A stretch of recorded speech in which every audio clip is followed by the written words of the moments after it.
Afinal de contas, o que é geometria? Todos nós temos dúvida, temos ideia do que é geometria. Aliás, isso aconteceu com os povos. Desde a mais remota civilização, o homem pintou em cavernas. O homem escolheu a própria caverna, estimou o espaço. Ele olhava para uma caverna e sentia se havia uma proporcionalidade entre o tamanho dos ocupantes da caverna e a caverna. Foi talvez esse o começo da arquitetura. O homem escolheu sua casa, depois ele desenhou e construiu a sua casa. Para isso ele precisou muito de geometria e de perspectiva. Todo esse jeito de avaliar o espaço, perceber invariantes dessas regras da ocupação do espaço pode ser chamada geometria. Um dos belos usos da geometria acontece nas artes, é a perspectiva. Esta geometria tem o seu início na maneira formal, mais profunda, mais séria, por volta no século V a.C., lá com os gregos. Pitágoras foi o iniciador dessa ideia. Dessa geometria e de outras, desse geômetra e de outros, falaremos neste programa. E, é claro, da perspectiva.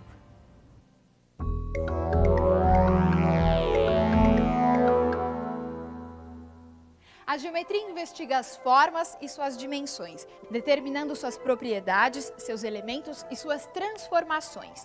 É inegável o fascínio que as formas geométricas exercem sobre o artista moderno.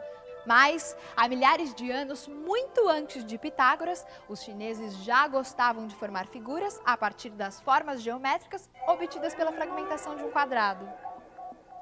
Este é o Tangram, um antigo jogo chinês, cujo objetivo é construir o máximo de desenhos possíveis ao combinar estas 7 peças formadas a partir da divisão de um quadrado. Através dele, podemos observar o fascínio que as formas geométricas exercem nas mais diversas civilizações e épocas da humanidade. Por sinal, Tangram, em chinês, significa os 7 pedaços inteligentes, ou o quebra-cabeça de 7 sabedorias.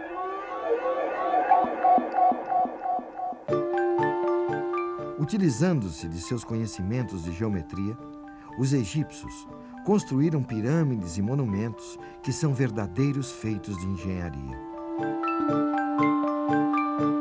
Ainda hoje, nos surpreendemos com a precisão dos ângulos retos encontrados em suas construções.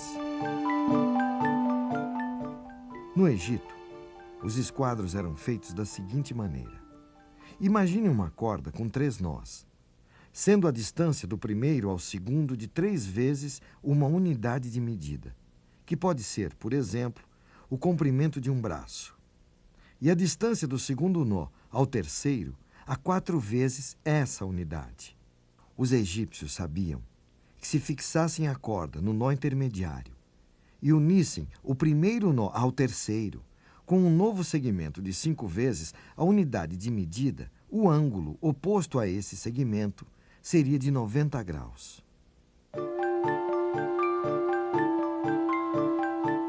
Com esses quadros de corda, eles podiam verificar com precisão matemática se os ângulos de suas construções mediam ou não 90 graus. Mas eles também eram utilizados na divisão das terras férteis às margens do rio Nilo, logo após as cheias que anualmente faziam desaparecer as demarcações de fronteiras. E tinham ainda a vantagem de que um pedaço de corda é bem mais fácil de carregar do que um esquadro de madeira. Esse é um exemplo do que chamamos Triângulo de Pitágoras. O filósofo e matemático grego observou que nos triângulos que possuíssem um ângulo reto, ou seja, de 90 graus, as áreas dos quadrados geométricos formados pelos catetos, somadas, eram equivalentes ao quadrado formado pela hipotenusa.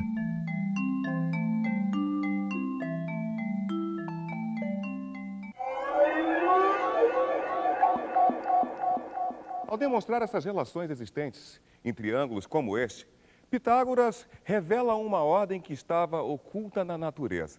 Para o filósofo e matemático grego, tudo o que existe, da mais simples partícula atômica às mais complexas galáxias, obedece a determinadas leis, padrões, que se combinam e se repetem e que podem ser percebidos e comprovados pela matemática.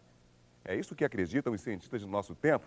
E era mais ou menos isso que Pitágoras revelava aos seus discípulos há quase 2.500 anos, aqui na Grécia. As teorias formuladas por Pitágoras foram divulgadas pelo vai e vem das caravanas e conquistaram seguidores de um extremo ao outro do mundo. Na Alexandria, essas teorias foram escritas e organizadas por Euclides em uma série de livros que vêm sendo copiados, traduzidos e editados até os dias de hoje. Euclides percebeu que os fatos geométricos existem, como circunferência, pirâmide, prisma, que precisam ser definidos com precisão. Mas foi tentar definir tudo, viu que alguns ele tinha que admitir: ponto, reta, plano, espaço. Eu admito essas ideias, embora possa representá-lo com um lápis bem apontadinho, posso desenhar um ponto, mas ele ainda vai ser uma superfície, não é um ponto. É uma abstração. Eu admito que existe ponto e que ele é adimensional. Mas ao brincar com essas ideias, ele percebeu que precisava ligá-las. Um ponto divide a reta em duas semirretas, a reta divide o plano. Se eu tenho uma semirreta, um ponto aqui, outra lá, o segmento que liga os dois corta a reta. Estas são verdades que a gente admite, são os postulados. Vem do latim postulare, quer dizer pedir, eu peço que você aceite. Ou no grego chama-se axioma, verdade admitida. Das verdades admitidas surgem outras, que eu as demonstro. São os teoremas, os lemas, e com isso formo o edifício científico. Quem fez isso no século III a.C. foi Euclides. Surgiu aí a geometria lógica, axiomática, euclidiana. No século VIII, o Império Muçulmano se estendia desde a Espanha até as fronteiras da Índia e da China. Apropriando-se mais do que dos territórios e das riquezas materiais, de todo o conhecimento e da ciência dos povos conquistados.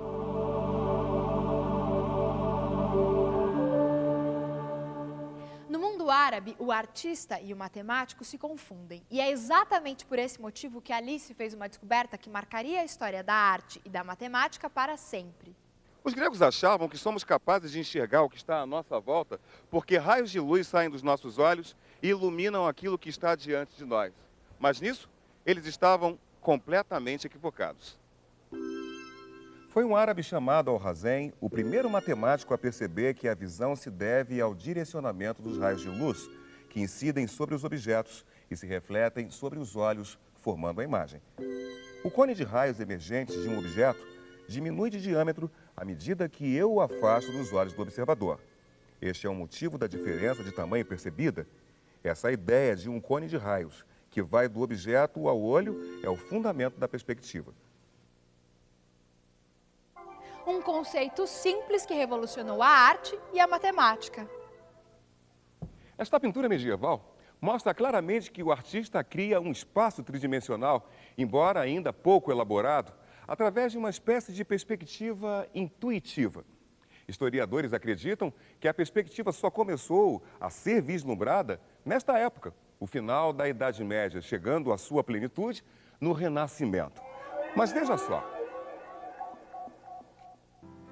esta e outras pinturas de Pompeia, uma cidade soterrada pelas cinzas de Vesúvio em 79 d.C., reforçam a tese de outros historiadores de que já na época greco-romana os artistas conheciam a perspectiva.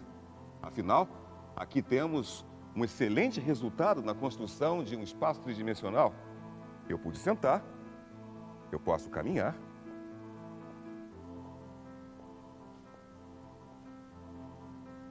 e até mudar de ambiente.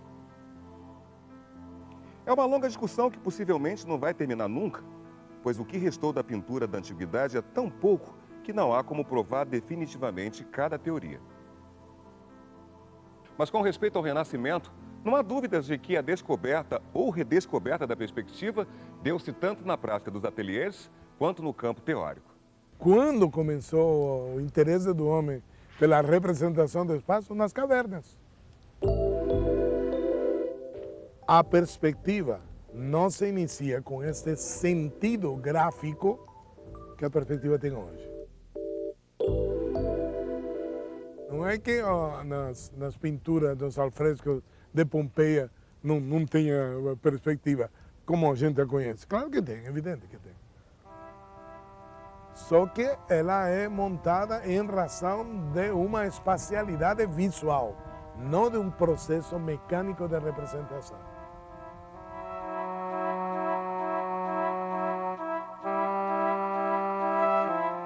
No início do Renascimento, houve um trabalho pioneiro chamado de protoperspectiva de artistas como Giotto.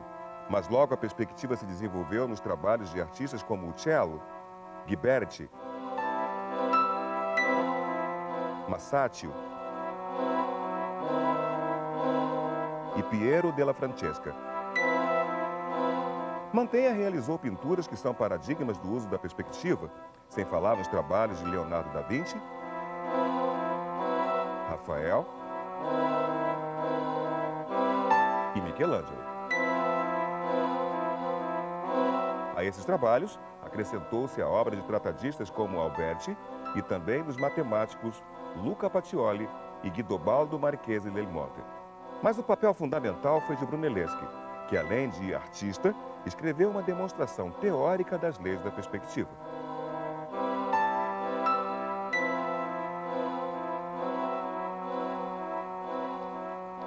A perspectiva reassumiu importância para a pintura quando os artistas quiseram reproduzir efeitos naturais no final da Idade Média.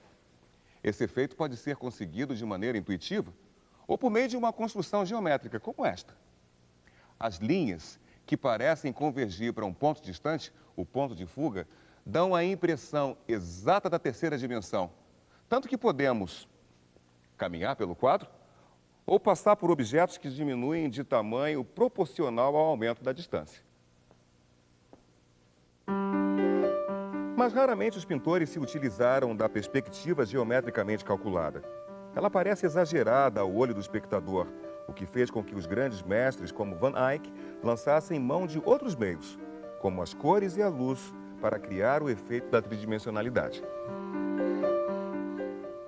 Como podemos observar nesta cena registrada por Van Eyck, a luz que entra por essa janela dá a noção de profundidade da sala mais do que as linhas de fuga que estão discretamente traçadas no chão. O caimento dos panos, as cores vibrantes da cortina ao lado que se repetem ao fundo, também contribuem para essa ilusão de profundidade. Essa maneira de pintar ficou conhecida como perspectiva atmosférica. Os primeiros artistas que adotaram a perspectiva lançavam mão de inúmeros instrumentos como visores, grades e papéis quadriculados, que já eram conhecidos na astronomia e que depois foram também adotados pela matemática. O pintor alemão Albrecht Dürer foi para a Itália aprender a arte secreta da perspectiva e documentou tudo o que viu e aprendeu em seus belos desenhos. O pintor que adota a perspectiva não está interessado numa visão abstrata ou absoluta da realidade. E nesse aspecto, a perspectiva é uma inovação. Ela introduz na arte a dimensão do tempo. O que ele reproduz não é mais uma paisagem imutável, mas um ponto de vista, o registro do que está acontecendo em um determinado momento. Quando ele virtualiza o espaço, ele é obrigado a estabelecer padrões, modos de comportamento que de alguma maneira pretendem reproduzir o fenômeno visual. Todas essas preocupações não eram preocupações da perspectiva, eram preocupações do artista na representação do espaço.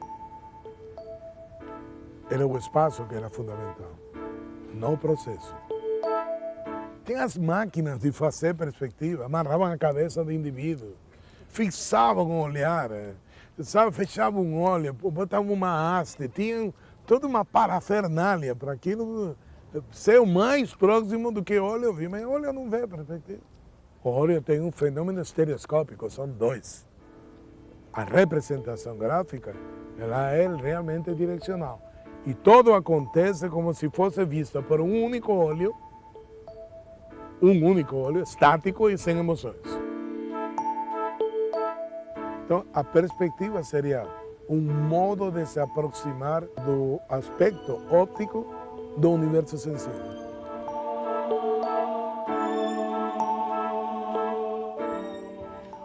recursos fornecidos pela perspectiva aos pintores do Renascimento permitiram não só retratar a realidade com o máximo de semelhança possível, mas também alterá-la sutilmente para reforçar conceitos filosóficos e religiosos da época. Este famoso quadro de Leonardo da Vinci mostra Jesus reunido com seus discípulos em sua última ceia. Estranhamente, a mesa toma toda a extensão da sala, como se a cena fosse grande demais para ser contida em qualquer recinto. Reparem que o rosto de Jesus coincide com o ponto de fuga, e as cabeças dos apóstolos ocupam a linha de horizonte do quadro.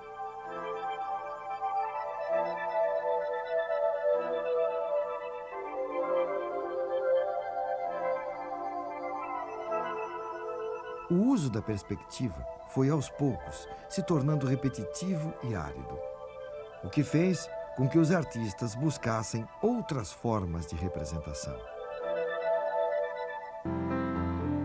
Perceba como o artista francês Cézanne, no início do século XX, alcança o objetivo de representar o espaço tridimensional sem o uso da perspectiva.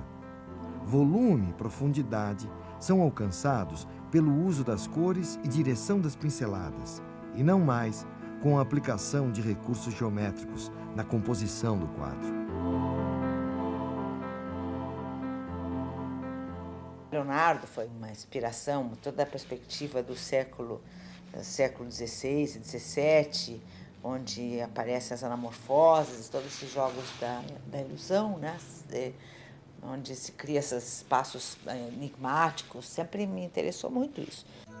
Claro que não para repetir o passado, mas para me aproximar dele como um discurso que eu pudesse, de alguma maneira, utilizar, atualizar, através de operações mais paródicas ou irônicas, mais adaptadas a meus propósitos de discussão da imagem, né, na contemporaneidade.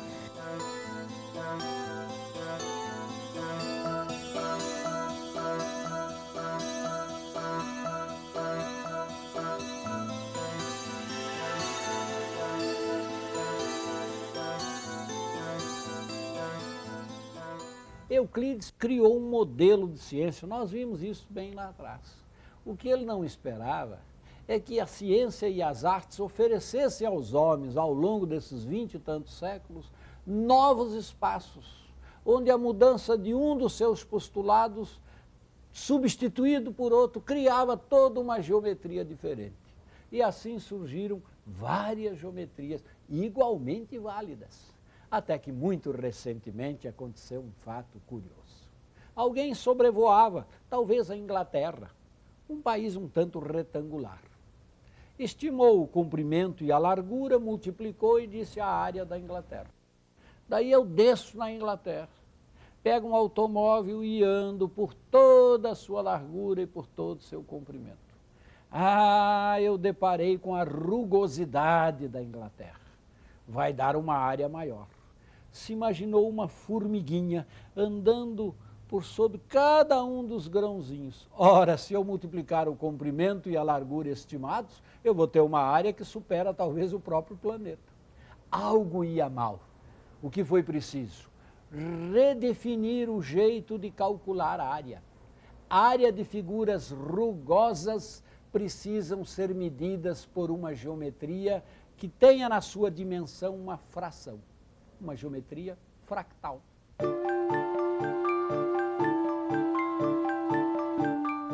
Nuvens não são esferas, montanhas não são cones, litorais não são círculos, as cascas das árvores não são lisas, tampouco a luz dos relâmpagos viaja em linha reta. Turbilhões, as batidas do coração quando nos emocionamos, as trajetórias de estrelas e planetas, as mudanças no clima são fractais, a geometria da natureza. No começo dos anos 80, muitos estudiosos começaram a utilizar computadores no desenvolvimento de suas teorias. Nessa época, Benoît Mandelbrot trabalhava na IBM estudando objetos que se repetiam em qualquer escala. Com base nos estudos de Poincaré, observando algumas equações e comportamentos caóticos e utilizando os computadores, Mandelbrot percebeu que algumas figuras eram compostas por repetições em escala de suas próprias formas. Surgia assim uma nova geometria, uma geometria da natureza, a geometria fractal. A partir de um triângulo equilátero, dividimos cada lado em 3 partes iguais. Na terça parte de cada lado, construímos um novo triângulo equilátero, apontando para fora. Depois, apagamos as partes comuns do antigo e nos novos triângulos. Podemos continuar procedendo da mesma forma indefinidamente, obtendo uma curva estrelada que recebeu o nome de floco de neve. O litoral brasileiro pode ser considerado um fractal. Os contornos e traçados mudam a cada escala de aproximação, ganhando novos detalhes, tal como a curva floco de neve. À primeira vista, a ideia de fractal parece esquisita. Que sentido pode ter a afirmação de que uma coisa tem uma dimensão e um quarto? Mas o floco de neve é mais ondulado, preenche mais espaço que uma curva regular, unidimensional. Ao mesmo tempo, preenche menos espaço que uma superfície bidimensional. Uma ideia que está por trás de tudo isso é a de rugosidade. Quanto mais rugosa a superfície de um fractal, maior sua dimensão. O vírus da polio possui uma superfície também rugosa, que pode ser considerada fractal. Conhecer esta superfície implica em descobrir novas vacinas, pois isto afeta o modo como diferentes moléculas químicas interagem com o vírus. Olha, fractal não é mistério. A teoria fractal foi uma grande sacada do meu colega Benoit Mandelbrot. Ele percebeu que era possível criar uma nova geometria diferente da geometria euclidiana. Daí nasceu o fractal.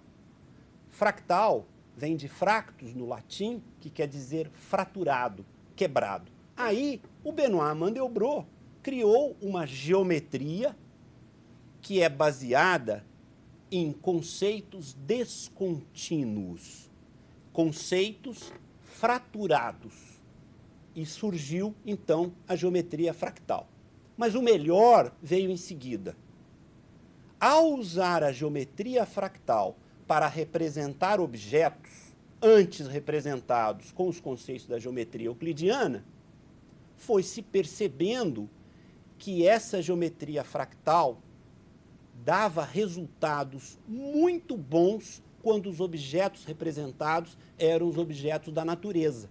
Tipo, uma árvore, uma folha, uma nuvem, uma montanha, uma praia, um animal. Todos esses objetos naturais construídos com a geometria fractal formavam uma imagem muito melhor do que aquela da geometria euclidiana. E a razão é simples. A natureza não é contínua. A natureza é descontínua. E daí a geometria fractal se presta muito melhor a representar a natureza do que a geometria euclidiana. Alguns fractais produzem imagens belíssimas a partir de simples equações matemáticas. Mas será que podemos considerá-las arte? A primeira impressão que você tem é que é uma fotografia, né? O mais legal de tudo é justamente isso, ver que isso aqui não foi feito assim aleatoriamente, é uma equação matemática isso aí, não é? E pelo fato de serem assim, resultados de equações matemáticas, tira a pureza da beleza enquanto arte? De maneira alguma, eu acho que a descrição da natureza é bela, tá certo? Eu acho que é, mas atrás do computador tem que estar um artista. Porque a maioria das pessoas tem uma ideia de que matemática é somente números e não entende que matemática são baseadas em conceitos, ideias, e são ideias expressas em cores, né, em figuras, né.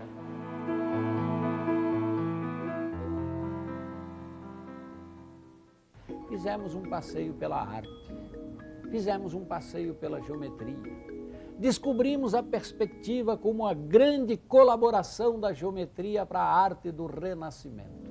Enfim, andamos pela matemática e pela arte. Criamos arte matemática.